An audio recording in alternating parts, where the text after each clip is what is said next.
भगवान बनना है, भगवान के बाजू में बैठना है, भगवान बनने के वो कला आत्मसात करना है, भगवान बनने की वो हैसियत अपने अंदर लाना है और अपनी उस तीर्थंकर बनने की उस पूरी मांगलिक प्रवचन श्रृंखला में हमने आपसे कहा था कि रिवीजन अपन कर रहे हैं और रिवीजन आपको हमने तीसरी भावना पर आपसे कहा था हिंसा का तांडव क्या था, अपना मंगलाचरण के तीर्थंकर बनना है तो हिंसा का तांडव हटाना होगा। और वास्तविकता में हिंसा का तांडव तो बहुत बड़ा था कि 4-5 दिन में इतने सारे प्रवचनों कैसे बोलूं, तो मैं हिंसा के इस तांडव को एक काम करूंगा, सबसे लास्ट में लूंगा, जितना बचा उतना कम कम बता दूंगा, पहले आगे का बोल दूं, क्योंकि हिंसा का तांडव बड़ा ही बहुत मुख्य प्रवचन की श्रृंखला वो बहुत बड़ी थी। मैं तो इतना ही उसमें कहूँगा कि आप जो दूध और जो घी किस आप सेवन कर रहे हैं, वो दूध और घी वास्तविकता में जीव सहित है, जीव रहित नहीं है। इतना ही, क्योंकि जो दूध आप ले रहे हैं वो अंतर्मुहूर्त के अंदर गर्म नहीं होता है। जब अंतर्मुहूर्त के अंदर वो गर्म नहीं हो रहा है तो इसका तात्पर्य ये है कि तज जाति के जीव उसमें उत्पन्न हो जाते हैं। इस पर आपका विशेष ध्यान। और दूसरा, आपके घरों में जितना आटा है वो सब अमर्यादित है। अमर्यादित आटा है, तात्पर्य समझना, अगर आप अमर्यादित आटा, सबसे ज़्यादा आप रोटी खाते हैं और सबसे ज़्यादा रोटी खाते हैं और अगर वो अगर अमर्यादित हुई तो आप सोचना कितने जीवों का भंडार के साथ आप अपने आप को, अपने जीवन को बर्बाद कर रहे हैं। और मैदा तो जीवों का मेला है, अर्थात भंडार लिवे, इसलिए मैदे से भी आप लोगों को बचना चाहिए और बच जाएंगे तो बहुत अच्छी बात होगी। और इसके अलावा और जो बातें हैं मैं आगे आप लोगों से कर लूँगा। अगला मंगलाचरण है, उसकी मुख्य बात है कि तीर्थंकर बनना है तो झूठ का वमन करना होगा। आप देखना, अपने आप को विश्लेषण करना, 10 बातों में से आप लगभग 70% बातें, 7 बातें झूठ बोलते हैं। ऐसा करना हमारा एक शौक बन गया है, एक आदत बन गई, एक नेचर बन गया है। पर ये बात पर झूठ बोलने की प्रवृत्ति से हमने बहुत सारी बातें उसमें मुख्य आपको हम बता दे रहे हैं कि बोलने के पहले सोचो और फिर बोलो कि हमने निरर्थक कितना बोला। सामग्री की कीमत हमने बताई, कोई खरीदी तो कितनी कैसी बताई। सास बहू के जब विवाद होते हैं तो उसमें हम कितना झूठ बोलते हैं। दुकान में कोई सेलिंग पूछता है तो हम कितनी झूठी बात बोलते हैं। रिश्तेदारी किसी से तो उसको बड़ा बताने के लिए हम कितना झूठ बोलते हैं। बच्चों की पढ़ाई और कमाई की बात है तो हम न जाने कितनी बार झूठ बोलते हैं। और फिर दूसरी बात, झूठ बोलकर मैंने जीवन में प्राप्त क्या किया है, इस पर विचार करना। झूठ से कभी हमने किसी का विश्वास जीत लिया है क्या? झूठ क्या कभी हमारा उजागर नहीं होगा क्या? एक झूठ को ढकने के लिए फिर हमें बहुत सारे जीवन भर झूठ नहीं बोलने पड़ेंगे। और झूठ से हमने क्या कोई जो प्राप्त उपलब्धि हुई है, क्या उससे हमारे को जीवन में आत्म उपलब्धि करा पाएगी? और झूठ से क्या रिश्ते में मधुरता और स्थिरता आ पाएगी? जितना हम दिखावा करते हैं वो भी एक प्रकार का झूठापन ही है। वचन देकर उसे नहीं निभाना भी एक प्रकार से झूठापन ही है। नियम लेकर हम कमिटमेंट कर अगर तोड़ रहे हैं तो भी तो झूठी है। और भावपूर्वक अगर हम भक्ति और पूजन और आराधना नहीं कर रहे हैं तो ये भी एक प्रकार का झूठा जीवन ही है। सच में अगर हम भक्ति पूजा कर तो रहे हैं लेकिन मन से नहीं कर रहे हैं तो ये भी एक बहुत झूठी बात है। और जब जो कार्य करना है तब वो नहीं करना, ये भी एक बहुत बड़ा झूठापन है। और जिस कार्य को जितने समय में करना वो अगर हम नहीं करें तो ये भी झूठा है, क्योंकि प्रति लोग हैं, त्यागी वृत्ति हैं। जितनी देर में प्रतिकोण होना चाहिए उतनी देर में नहीं कर रहे हो, आप जल्दी कर रहे हो तो ये भी झूठा जीवन जी रहे हो आप। और जब करना चाहिए जब नहीं कर रहे हो तो ये भी एक प्रकार का झूठा जीवन ही है। छुपकर बिना बताए भी अगर कुछ कार्य कर रहे हो तो ये भी एक प्रकार से झूठी बात है। बहुत सारी झूठी बात आप लोगों के लिए बोली थी मैंने। और दूसरी बात वचन की बात है तो वचन यानी सत्य वचन, उसमें एक बहुत अच्छा चिंतन मैंने दिया था, वो बताता हूँ मार्मिक, कि एक इंद्री के वचन लब्धि नहीं होती। एक इंद्री के वचन लब्धि नहीं होती क्योंकि एक इंद्री जो है बोल नहीं पाता है। और अगर एक इंद्री की उत्कर्ष काय स्थिति की बात करें कि वो एक इंद्री में उत्पन्न कब तक हो सकता है, तो बोलते एक इंद्री से एक इंद्री में असंख्यात पुद्गल परावर्तन काल तक वो उत्पन्न हो सकता है। असंख्यात पुद्गल परावर्तन मतलब समझना, पुद्गल परावर्तन बहुत बड़ा होता है, उसमें भी असंख्यात अनकाउंटेबल बार वो उसी में जन्म ले, मतलब कितना असंख्यात उपसर्पणी और अवसर्पणी का काल गुजर जाता है। इतना बड़ा काल होता है एक इंद्री का। अब एक इंद्री में वचन लब्धि नहीं है। और प्रश्न ये कि वचन लब्धि की इस दुर्लभता को आप समझे, जो चीज अनंत काल के बाद मिली है और अल्प काल के लिए मिली है, अनंत काल के बाद मिलिए और अल्प काल के बाद मिलिए, उसका हम कितना दुरुपयोग करते हैं झूठ बोलकर। विचार करना, लापरवाही रखकर हम बोले जा रहे हैं। तो इस पर विचार करना, ये चिंतन विशेष एक प्रवचन पूरा इस पर किया था। फिर उसके बाद मैंने वचन लुब्धि के 5 दुरुपयोग बताए थे। सबसे पहला असत्य वचन प्रयोग, अगर आप कर रहे हैं तो असत्य वचन प्रयोग है। और वो कब कब असत्य वचन प्रयोग होता है? जब हम भयभीत होते हैं या मन दुर्ध्यानग्रस्त रहता है। उसमें बोला था जब भी क्रोधाग्रस्त होंगे तो आपको अब झूठ का प्रयोग करना पड़ेगा। जब भी लोभ आपके मन में आवेश लेगा तब झूठ का आपको प्रयोग करना पड़ेगा। जब भी भयभीत होगे तो आपको जीवन में झूठ का साथ लेना पड़ेगा। और जब भी आपको हंसी मजाक से साथ अपने जीवन को गुजारना होगा तो झूठ से आपका नाता होगा ही होगा।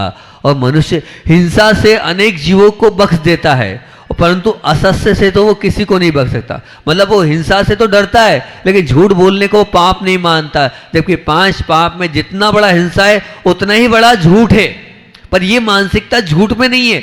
हम हिंसा में तो चींटी मारने में तो बहुत बड़ा पाप समझते हैं, लेकिन झूठ बोलने को उतना बड़ा पाप नहीं समझते। झूठ का प्रायश्चित शायद ही कोई व्यक्ति आकर लेता होगा, लेकिन एक चींटी का प्रायश्चित सब लोग आकर ले लेते हैं कि ये मर गया, प्रायश्चित दे। तो लेकिन कभी कोई आया ऐसा कि मैंने झूठ बोल दिया था, प्रायश्चित दो। झूठ को क्यों नहीं आप पाप मानते? ये वाली बात थी। और उपकारी गुरु, माता पिता और अन्य जो निरपराधी जी, उनके लिए, उनके सामने भी अगर हम झूठ बोल रहे हैं तो अपने आप में बहुत बड़ा धोखा है। और एक अपेक्षा से असत्य का पाप सबसे बड़ा पाप है, उसे हम पाप नहीं मान रहे हैं। और फिर उसके बाद अहितकर वचन प्रयोग बोला था मैंने, मतलब असत्य का उच्चारण करना मात्र ही ये प्रभु की आज्ञा नहीं है, मात्र इतनी प्रभु की आज्ञा नहीं है, अपितु स्व के लिए अथवा अन्य के लिए भी अहितकर सिद्ध हो तो ऐसे वचनों का प्रयोग भी हमें नहीं करना है। मैंने एक बात और उस दिन क्रीम कोटेशन बोला था, बात सच्ची हो पर अच्छी नहीं हो, उपयोगी नहीं हो तो बिल्कुल नहीं बोलना है और नहीं सुनना है। व्यक्ति के जीवन में कहना चाहिए कि अप्रशस्त या सत्यों का जो कहना चाहिए छुपाने योग्य बात है, उसको भी अगर बता देते हो तो वो भी अहित ही है, वो भी असत्य की दृष्टि में ही आता है। फिर आप बात बोली थी अप्रिय वचन की। अप्रिय वचन बोला था, अगर सच्चा कोई इंसान है, वो सच्चा है और वो गरीब है, ये बात सच है कि वो सच्चा है, अच्छा है और गरीब है, पर उसे आप सोने का सिक्का देना चाहते हो और सोने का सिक्का उसके हाथ में रखना चाहते हो, और वो सिक्का आप देते हो गरम गरम आग में, गरम गरम सिक्का उसके हाथ में रखना देना चाहते हो, तो वो इंसान वो सिक्का लेगा क्या? शायद मेरे हिसाब से नहीं लेगा। इसी प्रकार से बहुत अच्छी बात है, आप सच्चे हो, अच्छे हो, लेकिन आप अगर मान लो तेज बात करोगे और क्रोधपूर्वक बात बोलोगे और गलत बात बोलोगे, सच्ची बात भी वो सामने वाला आपकी उस बात को एक्सेप्ट नहीं करेगा। फिर उसके बाद अधिक वचन प्रयोग भी अगर आप कर रहे हो तो झूठ की श्रेणी में ही आएंगे। असामायिक मतलब जब जिस समय जो बोलना चाहिए उस समय वहाँ नहीं बोलना, तब भी वो आएगा। उसके अलावा और 8 बातें उस दिन बोली थी, आभासिक सत्य, पारमार्थिक सत्य, व्यवहारिक सत्य, सर्वकालीन सत्य, तत्कालीन सत्य, कल्याणकारी सत्य और समकालीन सत्य। ये बहुत बड़ा प्रवचन था, इस पे तो बहुत सारी बातें बोली थी। उसके बाद एक और अंत में एक बात बोली थी, हम रोज रोज आत्मविश्लेषण करें, आत्मावलोकन करें, सेल्फ इंस्पेक्शन करें अपना स्वयं का कि हमने कितनी बार कब कब झूठ बोला है, तो निश्चित हम झूठ से बच जाएंगे। अगला बहुत अच्छा प्रवचन था, 3 प्रवचन और चौथा प्रवचन कि तीर्थंकर बनना है तो चोरी का दामन छोड़ना होगा। और चोरी मतलब क्या? आप लोगों ने ही मान लिया कि पैसे की चोरी, संपदा की चोरी, चांदी चोरी, सोना चोरी नहीं। मैंने पूरा चिंतन ही अलग कर दिया था इस प्रवचन में। समय चोर, सद्गुण चोर, वात्सल्य संबंध चोर, समता चोर, राज चोर। क्या हुआ? मतलब समय चोर से मतलब क्या बोला था? समय चोर मतलब बात करने के पहले आप समझ तो लो सामने वाले के पास समय है कि नहीं है। आप जबरदस्ती अगर किसी का समय ले रहे हैं तो ध्यान रखना, पैसा, सोना, चांदी तो वापस दिया जा सकता है, गलती हो गई हमने उठा लिया था, लेकिन एक बार समय चुरा लिया तो वो वापस नहीं दिया जा सकता। ये बात बोली थी कि आप बिना पूछे किसी का समय नहीं लो, जैसे वस्तु पूछ कर लेते हो ऐसे समय भी पूछ कर लो। और बोला था कि जैसे प्रवचन या बड़ी सभा में आपको समय दिया गया इतनी देर का, और अगर आप ज़्यादा बोल रहे हो तो मान लो 100 लोग बैठ रहे हैं, 5 मिनट ज़्यादा तो 100 पंजे 500 मिनट आपने ज़्यादा ले ली। और अगर मान ली समय पर बुलाया है और आप अगर लेट आ रहे, जैसे मैं आज लेट आया, क्या करूँ, बहुत ज़्यादा जरूरी था, मेरी गलती है, मैं मानता हूँ आपका समय मैंने चुराया हैगा। स्वीकार करता हूं। तो जितनी लेट आए इतने सारे लोगों का समय जो है वो चुरा लिया हैगा, समय चोर के लाएगा। और एक और माताओं बहनों के लिए बात उस दिन प्रवचन में बोली थी कि समय पर भोजन, चाय, नाश्ता जो जो लगता है, मतलब जो खाते पीते, मैं नहीं बोल रहा चाय पियो आप, जो जो लगता है अगर आप इंतजार कराकर उनको दे रहे हो तो ये भी समय की चोरी का दोष आपको लगेगा। किसी की वस्तु कितने समय के लिए, उतने समय में, अगर उतने समय में आपने नहीं दी, ये भी समय चोर लगेगा। और दान भी जितने समय में बोला था उतने समय में आपने नहीं दिया तो निर्माल्य के साथ साथ आप अपने पास रख रहे हो तो मंदिर के धन की चोरी का भी दोष आपको लगता चला जाएगा। फिर उसके बाद सद्गुण चोर पर बहुत अच्छी बात बोली थी कि हमारी कोई गलत आदत किसी के जीवन में आ जाती है तो हम उसके सद्गुणों के लुटेरे हो जाते हैं, चोर हो जाते हैं, क्योंकि हमारे कारण किसी का धर्म छूट रहा है, हमारे कारण उसका धर्म पर हम डाका डालने वाले बदमाश हो गए। मान लो स्वाध्याय के लिए जा रहा था और हम पहुंच गए, पूजन के लिए जा रहा था, अभिषेक के लिए जा रहा था, सांध्याय के लिए जा रहा था, आहार के लिए जा रहा था, वैयावृत्ति के लिए जा रहा था, प्रवचन में जा रहा था, कोई अच्छे कार्य में जा रहा था और हमने विघ्न डाल दिया तो हम सद्गुण चोर हो गए।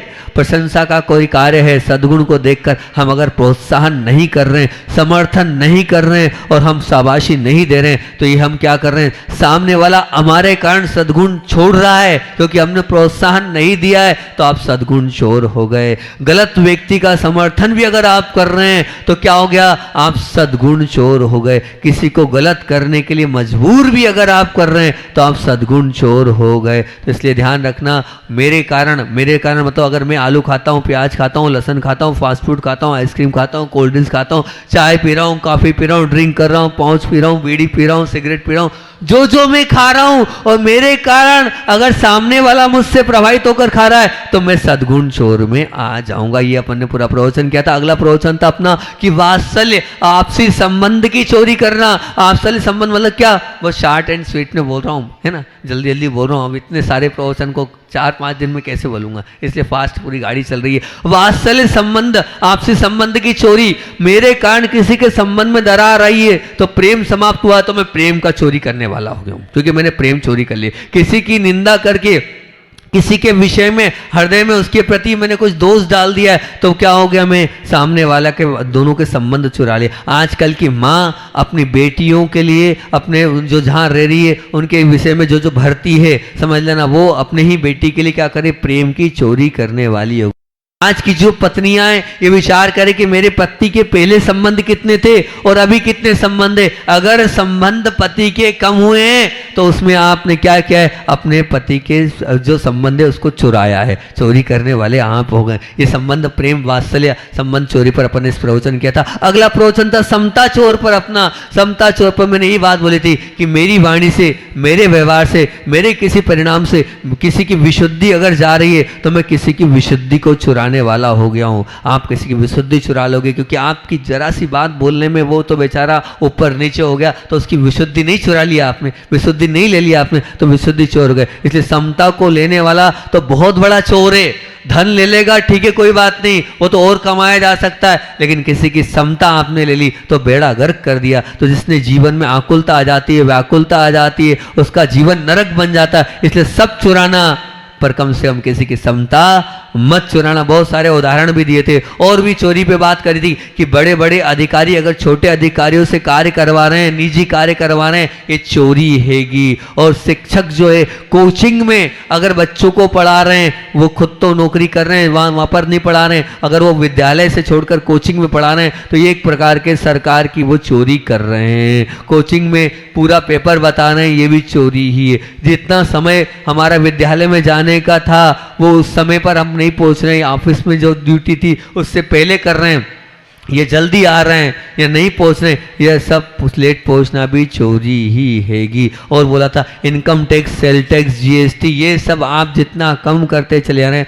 99% चोर बैठे हैं यहाँ पर। उस दिन का प्रवचन था हमारा और सबने कहा था हम सब चोर हैं। एक साथ सबने गीत गाया था कि हम सब चोर हैं क्योंकि हर व्यक्ति जीएसटी को बचा रहा है। और उसमें मैंने ऑप्शन दिया था गुरुजी का कि कृषि पालन, पशुपालन करो, उसमें जीएसटी का कोई मामला ही नहीं, टैक्स का कोई मामला ही नहीं। और एक और ज्वलंत बात एक प्रवचन करा था कि साधु अगर अपने आवश्यक को समय पर नहीं कर रहा है, अति चाल लगाते हुए कर रहा है, वो अच्छे से पालन नहीं कर रहा है, वो भी चोर है, क्योंकि वो क्या कर रहा है, जैसा कहा था वैसा नहीं कर रहा है, चोरी कर रहा है। और एक और बात बोली थी कि गुरु की आज्ञा से नहीं चलना भी चोरी है, क्योंकि ये स्वरूप किसने दिया है, गुरु ने दिया है। तो जब गुरु ने स्वरूप दिया तो इसका पूरा अधिकार गुरु का है, जीवन पर पूरा अधिकार गुरु का है। तो अब गुरु से पूछकर ही आपको करना चाहिए। अगर गुरु की आज्ञा से आप नहीं चल रहे हैं तो ये मान के चलना है, ये भी एक प्रकार की चोरी ही है। और बोला था जो बहू शादी के बाद अपने पति की आई हैं और माता पिता को अलग कर रही है,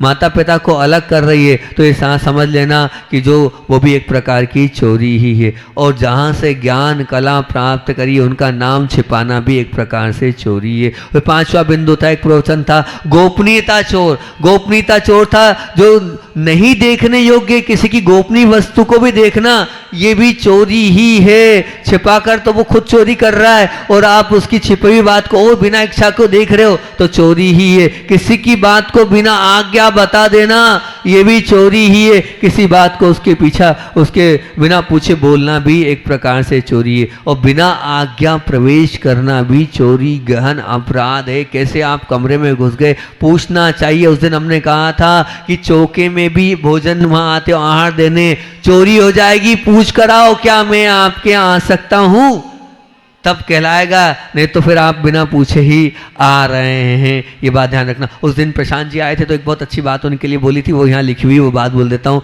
आज जब आएंगे उस दिन और बोल दूंगा। क्या बात बोली थी उनके लिए उस दिन हमने, जब पास में कुछ नहीं हो सहजता मजबूरी हो सकती है, परंतु जब सब कुछ हो लेकिन फिर भी सहजता हो तो वो शक्ति होती है। फिर सब कुछ हो लेकिन फिर भी सहजता हो तो वो क्या होती है, शक्ति होती है वाली बात उस दिन हमने बोली थी। वो क्रीम कोटेशन था उस दिन का। फिर उसके बाद तीर्थंकर बनना है तो कुशील का जाल तोड़ना होगा। तो कुशील का जाल से तात्पर्य कि संसार के जाल को काटने की कैची है मन। और मन की पवित्रता, अगर मन के अंदर पवित्रता की धार आ जाए तो आपका संसार कटता चला जाएगा। और सबसे ज्यादा पाप अगर होता है तो वो होता है मन से।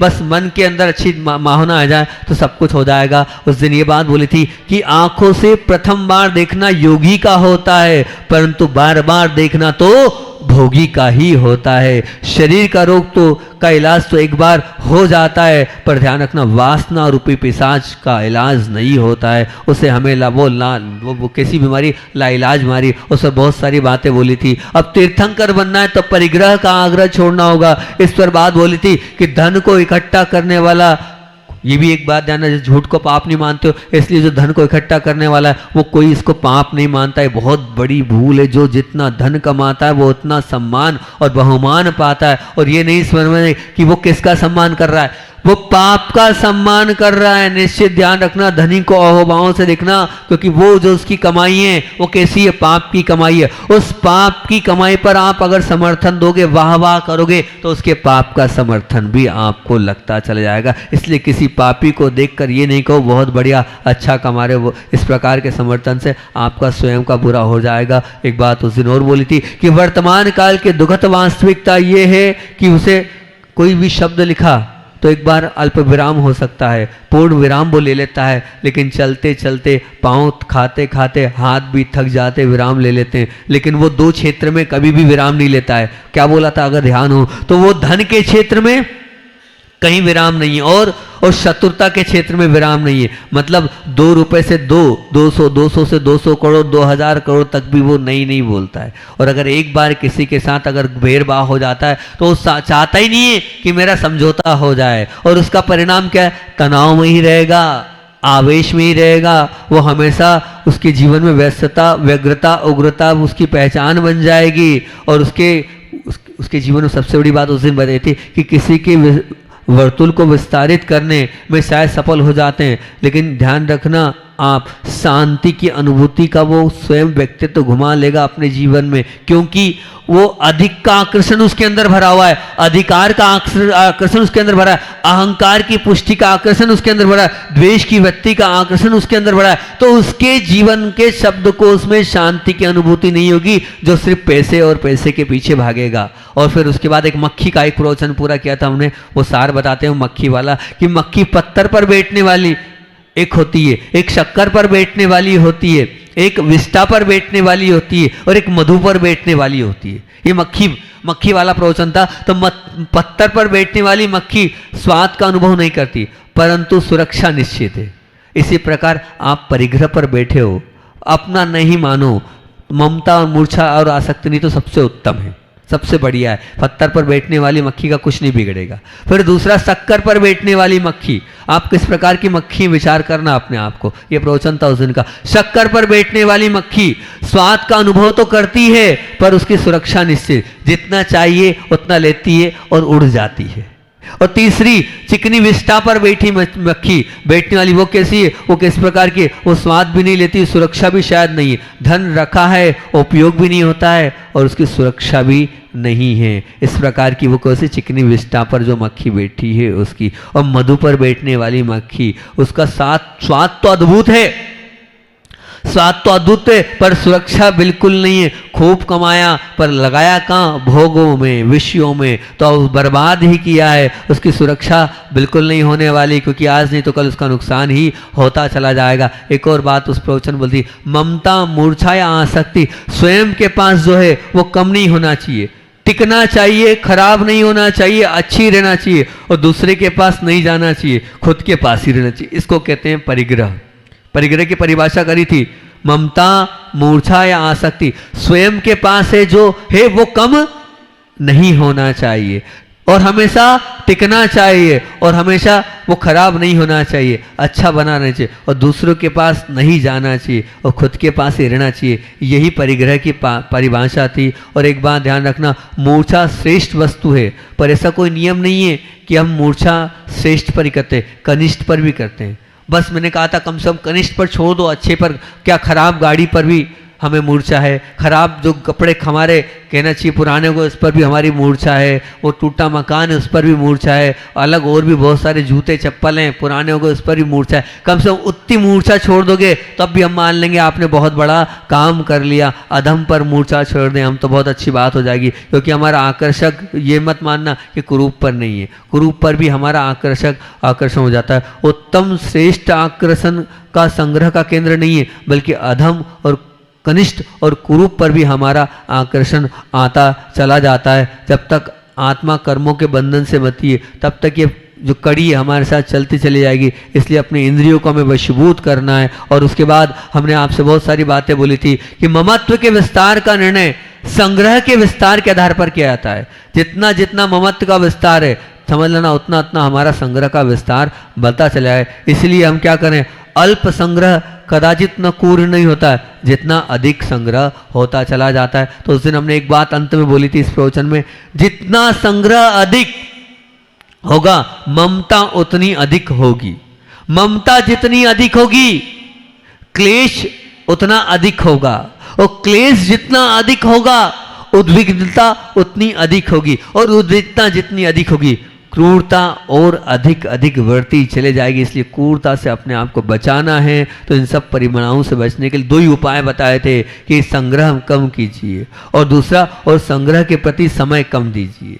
संग्रह कम कीजिए और संग्रह के प्रति समय कम दीजिए, ये बात बोली थी। फिर उसके बाद दो तीन प्रवचन किए थे। अब उसके बाद अभिक्ष ज्ञान उपयोग पर आ जाते हैं हम। अभिक्ष ज्ञान उपयोग के जो मंगलाचरण है उस मंगलाचरणों को बता देता हूँ, एक आध क्वेश्चन उसमें से पूछ लूंगा, ठीक है। अभी से क्लियर कर दिया। क्या तीर्थंकर बनना है तो समीचीन ज्ञान को पाना होगा, तीर्थंकर बनना है तो स्वयं को भी जानना होगा, तीर्थंकर बनना है तो जाने हुए को क्या करना होगा, मथना होगा और नहीं मानना होगा। और तीर्थंकर बनना है तो ज्ञान से हित और अहित को समझना होगा। तीर्थंकर बनना है तो ज्ञान से स्वपर कल्याण करना होगा। तीर्थंकर बनना है तो ज्ञान जो पड़े हुए को मथना होगा। तीर्थंकर बनना है तो ज्ञान के अभिमान को हटाना होगा, और तीर्थंकर बनना है तो ज्ञान को आधार मानना होगा। इसके 7-8 प्रवचन थे। तो इसमें यही बोलना है कि ध्यान रखना, तीर्थंकर बनना है तो समीचीन ज्ञान को पाना होगा। आपके पास बाह्य संयोग का ज्ञान तो बहुत है, लेकिन बाहरी राग द्वेष का ज्ञान कोई काम का नहीं। थोड़ा सा ज्ञान आप आगम का भी करें। और फिर उसके बाद बोला था तीर्थंकर बनना है तो स्वयं को जानना होगा। बहुत अच्छा प्रवचन था ये, क्योंकि अभिक्ष ज्ञानों का मतलब क्या है, 24 घंटे पढ़ते रहो, यही आप समझते हो। लेकिन मैंने कहा पढ़ना बुरा नहीं है, 24 घंटे साथ पढ़ते रहो, कुछ मिलने वाला शायद नहीं है। लेकिन क्या करना है, थोड़ा अपने जीवन को पढ़ो, सब कुछ पालोगे।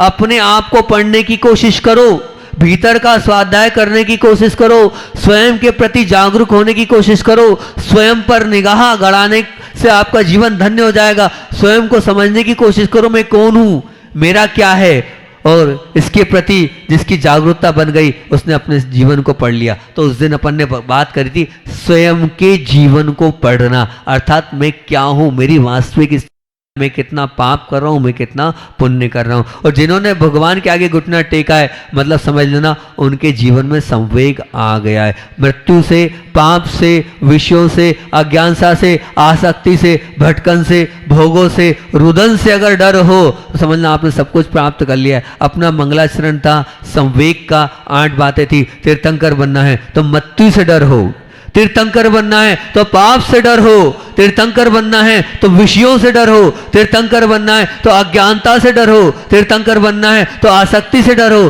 तीर्थंकर बनना है तो आसक्ति के साथ भटकन से डर हो, तीर्थंकर बनना है तो भोगों से डर हो, तीर्थंकर बनना है तो रुदन से डर हो। ये 8 प्रवचन थे उसके। तो यहाँ क्या बोला, मृत्यु से डर हो, मतलब क्या था, संभलो, कदम कदम पर संभलो।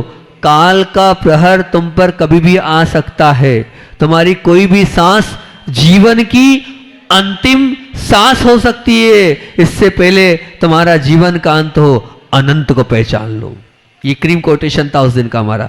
इससे पहले तुम्हारे जीवन का अंत हो, अपने अनंत को पहचान लो। इससे पहले कि तुम मरो, अपने आप को ऊपर और अमर बनाने का रास्ता पकड़ लो। इससे पहले कि मृत्यु को प्राप्त हो, अमरत्व का अनुष्ठान कर लो। एक दिन मरोगे, चिता जलेगी, इससे पहले कि तुम अपनी चेतना को जगा लो। एक दिन मरोगे, तुम्हारी अर्थी उठेगी, इससे पहले अर्थी उठे जीवन के परम अर्थ को जान लो।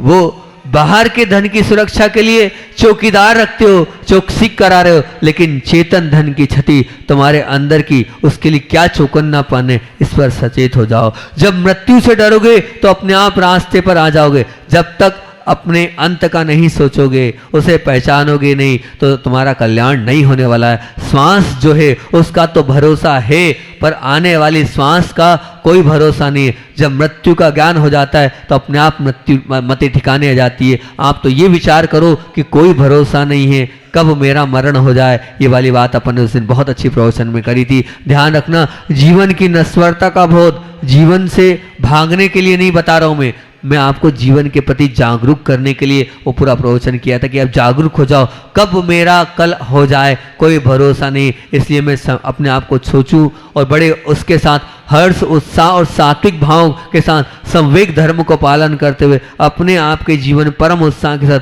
अपने मरण की तैयारी करूं, वही संवेग है। संसारिक सुख दुख में समता भाव रखना और अपने कर्तव्य करना, यही संवेग है। संवेग से सजगता और संवेग से संतुलन, दोनों ही बातें आ जाती है। और संसार से पलायन नहीं, संसार से आसक्ति उसकी घटती चले जाती है। संवेग वाले अपने 4-5 प्रवचन का सार मैंने आपको 2-3 मिनट दे दिया। अब अगला यथाशक्ति त्याग, 6वें नंबर की बात है भैया, लेकिन समय तो अपना हो गया, कहाँ से करूँ यथाशक्ति त्याग।